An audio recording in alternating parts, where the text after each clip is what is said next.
안녕하세요. 저는 6개월이라는 짧은 결혼 생활을 마치고 새 출발을 준비 중인 싱글녀입니다. 저는 30대 초반에 늦은 나이라는 생각이 들 수도 젊은 나이라고 생각이 들 수도 있는 나이에 결혼을 했습니다. 결혼이 애들 소꿉놀이도 아니고 도대체 무슨 사연으로 결혼 생활을 고작 5개월밖에 하지 않았냐고 하시는 분들도 계실 텐데 제가 이혼을 하게 된 결정적인 이유는 바로 시어머니 때문입니다. 저희 시어머니께서는 미신을 지나칠 정도로 맹신하고 좋아하세요. 무당말이라면 자다가도 벌떡 일어나시는 분이시죠. 여러분들은 제 이야기를 듣고 어떤 생각을 하실지 궁금해서 이렇게 사연을 보내봅니다. 저는 미신도 믿지 않고 신도 믿지 않아서 딱히 믿는 종교가 없어요. 저희 집안이 불교긴 하지만 부모님께서 종교 강요를 하지 않아서 무교로 살아가고 있어요. 어릴 때야 멋모르고 부모님이 가시니까 아무 생각 없이 절에 따라가긴 했었어요. 딱 거기까지일 뿐 어느 정도 커선 절에도 안 가고 아무런 종교 없이 살았어요. 저는 처음 결혼 조건에 종교 생활은 각자 하면 되니까 그닥 중요한 부분이 아니라고 생각했어요. 하지만 한 번의 파혼 경험으로 종교도 상당히 중요한 부분을 차지한다는 걸 알게 되었죠. 예전에 모태신앙이었던 기독교 남자친구를 만난 적이 있었어요. 제가 사람을 볼 때 외모나 키같이 외향적인 면보다는 사람 됨됨이를 많이 보는 편이에요. 전 남자친구는 저와 웃음 코드도 되게 비슷하고 굉장히 다정한 사람이었어요. 이 사람과 만나면서 결혼까지 하게 된다면 남은 인생 행복할 것 같다는 생각을 했었죠. 전 남자친구는 제게 결혼하자고 청혼을 했고 저는 기쁜 마음으로 받아들였어요. 그렇게 저희는 상견례를 했고 전 남자친구의 부모님을 만나 뵙게 되었죠. 저는 시댁 집안이 모태신앙 기독교인 것도 알고 있었어요. 하지만 자신들의 종교를 제게 억지로 강요할 생각은 없다고 하더라고요. 그래서 더욱더 결혼을 결심하게 되었고 그때까지 아무 일 없이 괜찮았어요. 하지만 결혼 날짜를 잡고 이런저런 이유로 계속 전 남자친구의 부모님을 만나게 되었는데 만날 때마다 예수님이 어쩌고 얘기를 하면서 은근슬쩍 교회 얘기를 계속 하시는 거예요. 이제 둘이 결혼할 사이고 우리 집 식구가 될 건데 우리랑 같이 교회 다니는 게 어때? 예배도 같이 가고 말이야. 새벽 기도는 가라는 말 안 할게. 어머님, 종교 강요는 안 하신다고 하셨었잖아요. 저는 교회 다닐 생각이 없어요. 교회뿐만 아니라 절, 성당, 어떠한 곳도 갈 생각이 없어요. 죄송해요. 안 다녀봐서 그런 거지. 한번 다녀보면 나쁘지 않아. 좋은 사람들도 얼마나 많은데. 우리랑 같이 다니자. 죄송해요, 어머님. 몇 번이고 같이 다니자 말씀하셔도 제 대답은 언제나 똑같아요. 전 어떠한 신도 믿지 않아요. 정말 죄송합니다. 결혼 날짜가 다가올수록 교회 다니라는 전 남자친구 어머니의 압박은 계속됐어요. 자꾸 전 남자친구 어머니와의 의견이 부딪히니 결혼이 망설여지더라고요. 아직 결혼 전인데도 이러시는데 결혼 후엔 얼마나 강요하실까 겁이 났어요. 그래서 저는 전 남자친구에게 이별을 구했고 저희는 파혼을 했어요. 처음엔 어떤 종교를 가졌든 서로의 종교관에 대해 이해해주면 괜찮을 것 같았는데 이젠 무교가 아니라면 결혼하고 싶은 마음이 완전히 사라져버렸어요. 하지만 무교인지 아닌지 계속 확인해보면서 만날 수도 없는 노릇이라 그 뒤로는 결혼할 거라는 생각은 버리고 정말 가볍게 만났었어요. 그러다 우연히 친구 생일 파티에 초대되어서 간 적이 있었어요. 친구들과 섞여서 이야기도 하고 게임도 하면서 즐거운 시간을 보내고 있었죠. 재밌게 놀고 집으로 돌아가려고 하는데 누군가 저를 부르더라고요. 저를 부르는 소리에 뒤돌아보니 아까 같이 놀던 사람들 중 한 명이더라고요. 뛰어온 건지 손으로 다리를 짚으면서 고개를 숙인 채 숨을 헐떡이고 있는 거예요. 어느 정도 안정이 됐을 때 머리를 매만지더니 수줍게 자신의 휴대전화를 제게 내밀더라고요. 제가 가만히 그분의 휴대전화를 바라보기만 했고 그분은 휴대전화를 다시 가지고 가는 거예요. 번호 달라는 건 실례죠? 잠시만요. 이거 제 번호거든요. 괜찮으시다면 연락주세요. 싫으시다면 번호 적힌 종인 그냥 버리셔도 괜찮아요. 아, 번호 물어보려고 하신 거구나. 뜬금없이 휴대전화만 내미셔서 제가 휴대전화 떨어뜨리고 온 줄 알았어요. 저도 번호 알려드릴게요. 이거 긍정의 의미로 받아들여도 되는 거죠? 지연 씨도 제가 마음에 드는 거죠? 혹시 거절하면 제가 민망할까봐 예의상 주신 건데 제가 오해한 건가요? 아니에요. 저도 승우 씨 마음에 들어요. 그래서 번호 드리는 거예요. 저 아무한테나 번호 주고 그런 사람 아니에요. 저와 남편의 첫 만남은 이렇게 평범하게 시작되었어요. 어느 연인들처럼 알콩달콩한 연애를 하다가도 살벌하게 싸우기도 했어요. 그래도 전 남자친구만큼이나 잘 맞는 남자였어요. 종교만 무교라면 당장이라도 결혼할 수 있을 만큼 모든 것이 잘 맞았어요. 그러다 드라마를 같이 보고 있었는데 신부님 역할을 한 배우가 나온 거예요. 배우 얘기하면서 자연스럽게 종교가 어떻게 되는지 물어봐야겠다는 생각이 들었어요. 와, 저 배우 진짜 천주교네? 천주교라서 저 역할 한다고 했나 보다. 아니면 천주교인 거 알고 섭외를 한 건가? 신기하네. 근데 자기는 종교가 어떻게 돼? 나? 종교 없는데? 무교야. 교회, 절, 성당 이런 거 가는 거 귀찮아. 우리 가족은 다 무교야. 아, 대신 우리 엄마가 미신 같은 거 진짜 잘 믿어. 종교는 없는데 미신은 믿으셔? 하긴 나도 믿었던 미신이 몇 개 있긴 하지. 문지방 밟으면 안 된다거나 빨간 글씨로 이름 쓰면 안 된다거나 그런 거. 우리 엄마는 그런 것도 믿고 무당말도 잘 믿어. 아, 진짜 같이 살면 피곤해. 빨리 내가 나가 살든가 해야지. 피곤한 아줌마야 정말. 그래도 귀여우시네. 미신 우리 어렸을 때나 열심히 믿었던 것 같은데 어머님이 되게 순수하신 것 같아. 아직까지 믿는 거 보면. 남자친구는 제가 그토록 바라던 대로 무교 집안이었어요. 대신 어머님께서 미신을 잘 믿으신다고 하시는 거예요. 저도 예전에 믿었던 미신들이 있었고 흔하게 누구나 하나쯤은 믿는 미신들이 있잖아요. 그래서 미신쯤이야 별거 아니라고 생각하고 신경을 안 썼어요. 저는 이 미신이 제 발목을 잡을 줄은 꿈에도 몰랐지만요. 남자친구가 무교란 이야기를 들은 후로 결혼이 더 하고 싶었어요. 전 남자친구보다 괜찮은 성격에 더군다나 무교라는데 안 할 이유가 없잖아요. 저는 남자친구와의 결혼을 결심했고 쇳불도 단김에 빼란 말이 있듯이 결혼을 결심한 순간부터 프로포즈 준비를 하기 시작했어요.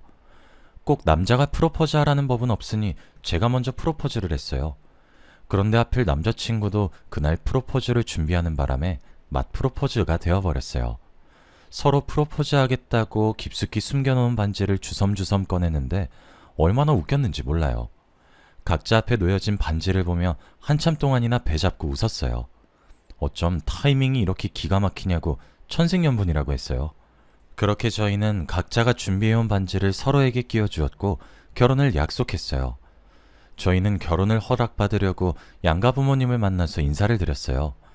처음 예비 시어머니를 만났을 땐 너무나도 평범한 분이셨어요.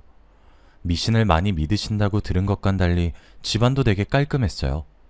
이게 편견일 순 있지만 제가 사실 시댁에 들어가기 전에 부적이 방방곳곳 엄청 많이 붙여진 집안을 상상했었는데 고작 입구에 붙어진 거 하나밖에 없더라고요.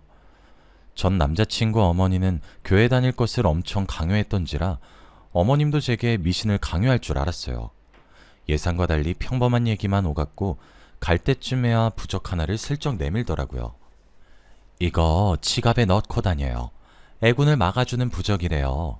그래도 없는 것보단 나을 것 같아서. 부담스러우면 굳이 안 해도 돼요. 아니에요, 주세요. 이거 하나 넣어 다닌다고 지갑이 터진 것도 아닌데요, 뭐. 감사합니다. 처음 만나는 절인데 이렇게 저까지 신경 써주셔서요.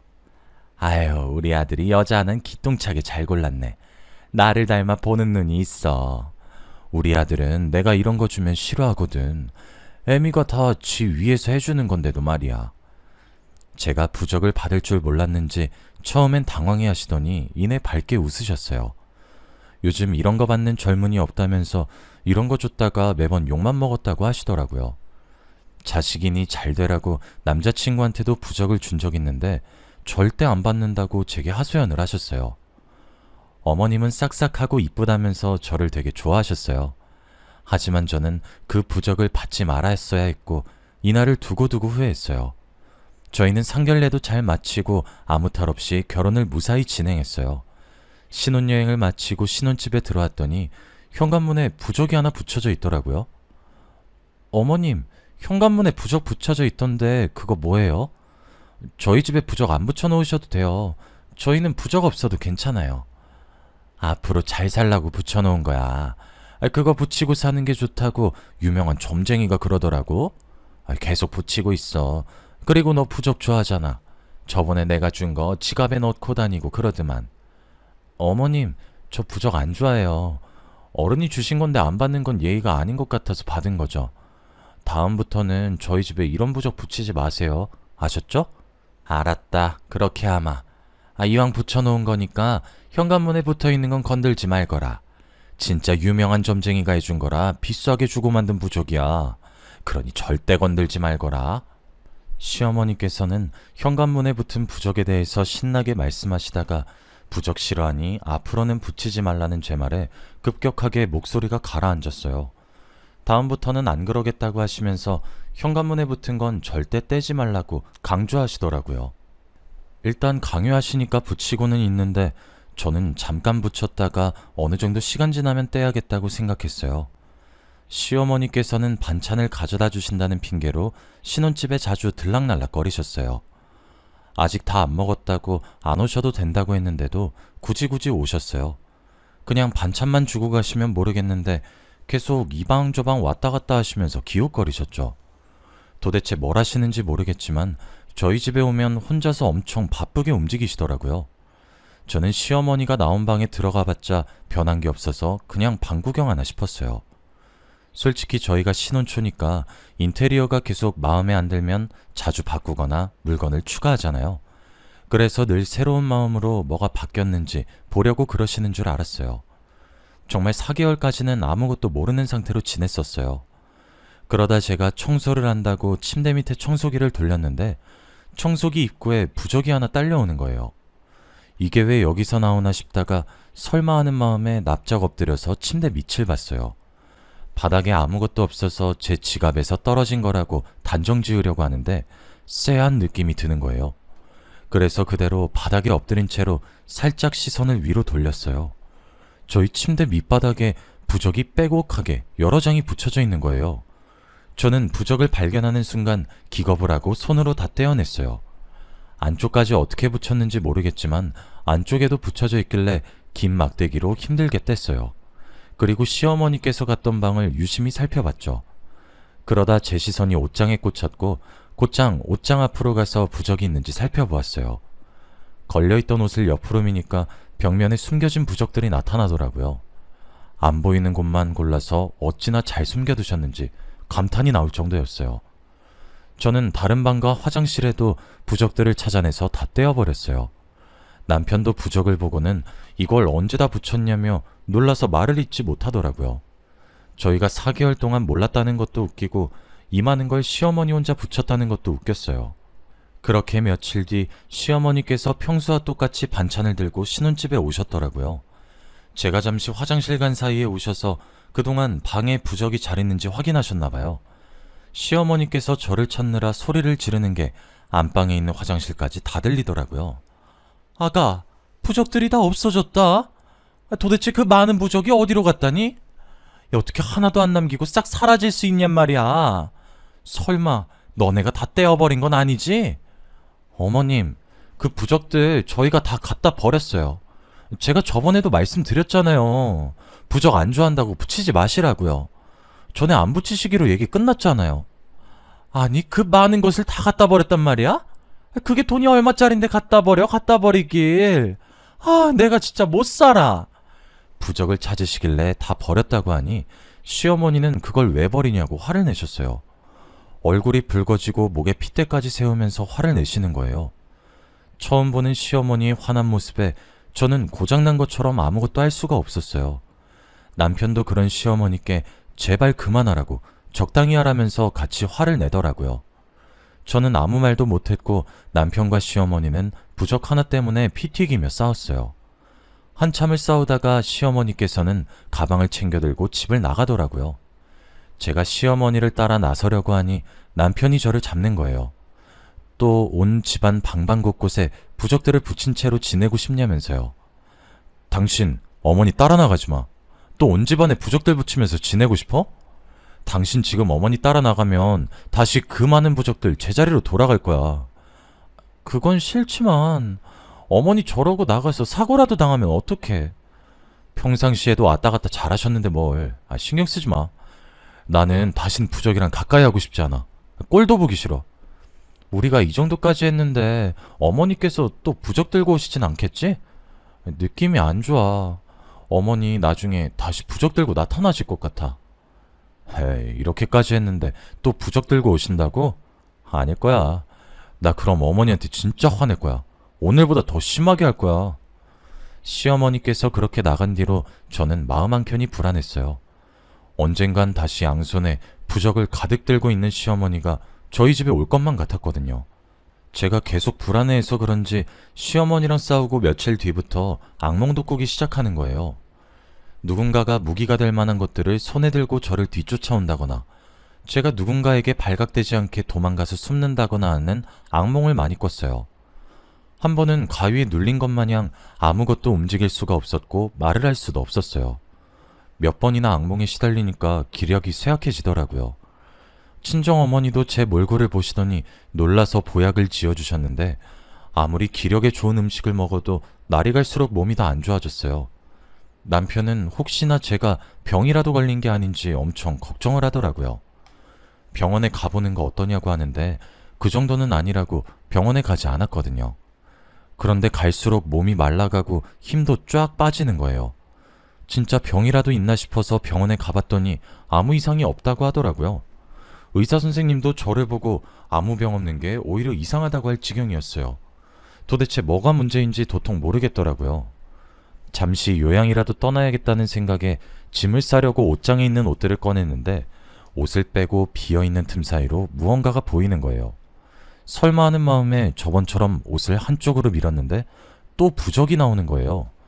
부적이 보이자마자 미친 사람처럼 온 집안을 헤집고 다녔어요. 저번이랑 똑같은 위치로 안방 침대 밑바닥에도 부적이 다닥다닥 붙어 있더라고요. 저는 집안에 붙어 있던 부적들을 찾아내서 모조리 다 떼어냈어요. 그리고 바로 시어머니께 전화를 했어요. 어머님, 도대체 이 부적들은 또 언제 붙이신 거예요? 도대체 왜 계속 붙이시는 거예요? 한동안 저희 집 안 오셨잖아요. 도대체 언제 와서 붙이신 거예요? 이번엔 오래 갈 줄 알았더니 그래서 그것도 다 떼서버렸니? 그건 우리 아들한테 좋다고 해서 붙인 거니까 네가 열낼 거 없다. 제발 부적 좀 붙이지 마세요. 네? 남편도 싫다고 하는데 왜 계속 그러는 거예요? 우리 아들이 싫어한다고? 누가 그러니? 나 그 부적 아들한테 허락받고 정정당당하게 붙인 거야. 네 남편도 내가 그 부적 붙인 거 알고 있다고. 남편이요? 거짓말하지 마세요. 제가 속을 줄 아세요? 저번에 그이가 어머님한테 화낸 거 잊으셨어요? 그런 사람이 부적 붙이게 허락을 했다고요? 속는 셈 치고 하나 붙여줬더니 효과 좋은 것 같다고 더 붙여달라고 하던데 못 믿겠으면 네 남편한테 물어보든가. 그리고 너 요즘 몸 안 좋은 것 같다더라. 근데 지금 기력이 넘치네? 제 몸은 제가 알아서 할 거예요. 또 이상한 부적 쓸 생각이시면 접으세요. 내가 너한테 부적을 왜 쓰니? 돈 아깝게. 난 우리 아들을 위한 부적밖에 안 써. 제가 부적 때문에 따지자 시어머니는 남편에게 허락을 받고 저희 집에 부적을 붙였다고 하시는 거예요. 저번에 남편이 부적 싫다고 그렇게 화를 냈었는데 허락했다니 이해가 안 갔어요. 남편 퇴근 후에 물어봤더니 부적 붙인 뒤로 정신건강이 좋아진 느낌이라 더 붙이라고 했다더라고요. 그러더니 저한테 다 떼버렸냐고 묻더니 왜 뗐냐고 화를 내는 거예요. 저는 이제 더 이상 남편도 제정신이 아니란 생각을 했어요. 그러다 며칠 뒤 시어머니께서 또 신혼집에 와서는 문을 엄청 두드리는 거예요. 한창 반찬 자주 가져다 주실 땐 매번 문 열어드리기 귀찮아서 비밀번호를 가르쳐 줬었거든요. 제가 없을 때도 저희 집에 오는 것 같아서 시어머니 몰래 비밀번호를 바꿔버렸어요. 비밀번호가 맞지 않자 문이 부서지라 두드리셨어요. 저는 문을 열어줄까 말까 많이 망설이다가 계속 저렇게 놔두면 시끄러워서 주민들한테 피해줄까봐 문을 열어주었어요. 제가 문을 열어주자마자 십자가를 제 이마에 탁 소리가 날 만큼 세게 내려치더라고요. 너무 놀라기도 하고 아파서 손으로 이마를 감싸주었어요.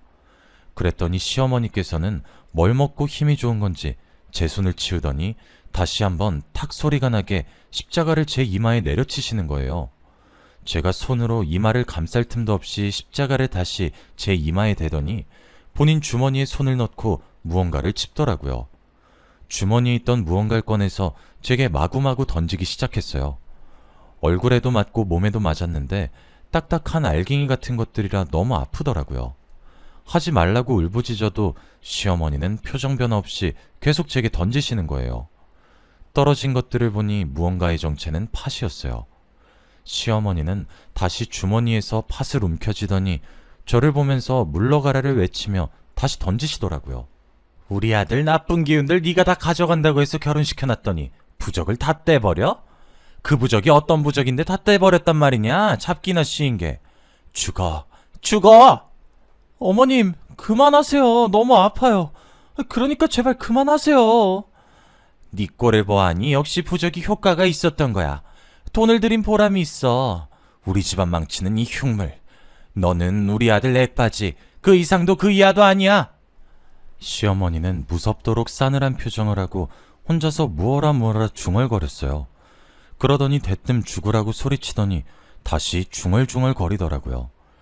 자세히 들어보니 점쟁이가 남편이 저와 결혼하면 제가 나쁜 기운을 다 빨아들여서 남편의 기력이 좋아진다고 했나봐요.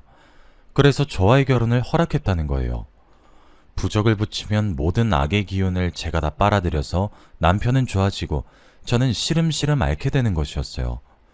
남편 기력 때문에 그렇게 부적을 붙이고 제가 부적을 뗐다고 하면 화를 냈던 거예요. 저는 계속 팥을 맞지 않으려고 얼굴을 요리조리 피했어요. 시어머니는 제가 계속 안 맞으려고 피하니까 못 움직이게 제 머리채를 잡는 거예요. 계속해서 발버둥 치고 있는데 딱 마침 남편이 퇴근을 하고 집에 들어오더라고요. 저는 남편이 이 모습을 보면 시어머니를 말려줄 거라고 생각했어요. 하지만 말려주긴커녕 제 양팔을 잡고 시어머니가 팥을 던지기 쉽게 만들어주더라고요. 여보, 가만히 있어. 어머니가 우리한테 나쁜 거라도 하시겠어? 다 우리 위해서 이렇게 하시는 거니까 당신이 조금만 참아. 당신 미쳤어? 당신까지 왜 이러는 거야? 이것 좀 놔. 내가 왜 이런 수모를 당해야 하는데? 난 싫어. 싫다고.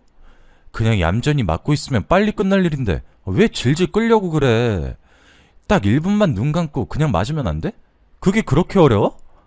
그럼 당신이나 맞아. 나 대신 당신이 맞으라고. 그러면 되겠네. 빨리 놔.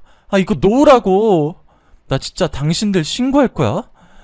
시어머니의 눈은 이미 미친 사람처럼 제정신이 아닌 듯해 보였고 남편도 미신 같은 건 절대 안 믿을 줄 알았는데 동참을 하고 있더라고요.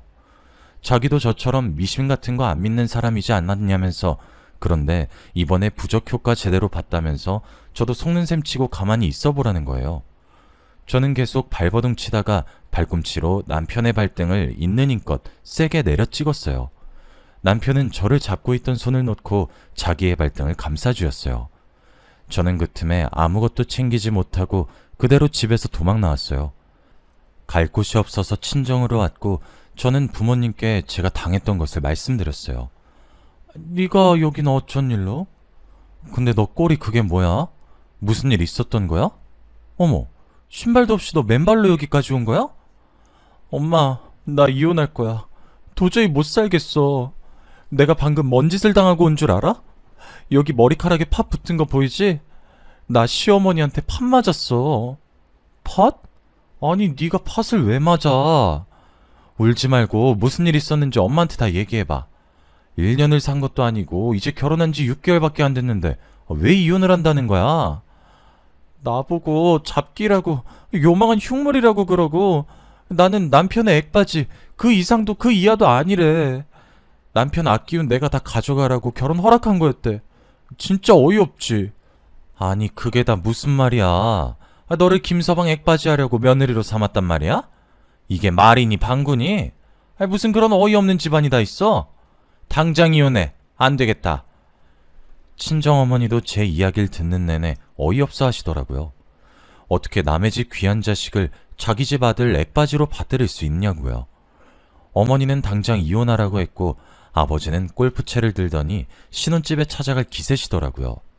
저는 괜히 일 크게 만들지 말자고 저런 집안에 시집 갔다는 것 자체가 수치스럽다고 조용히 이혼하고 싶다고 하면서 아버지를 말렸어요. 와중에 남편이 계속 저한테 전화를 하더라고요.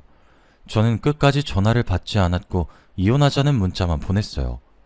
남편은 이혼하자는 제 문자에 고작 이런 걸로 이혼을 해야겠냐고 뻔뻔하게 답을 보낸 거예요.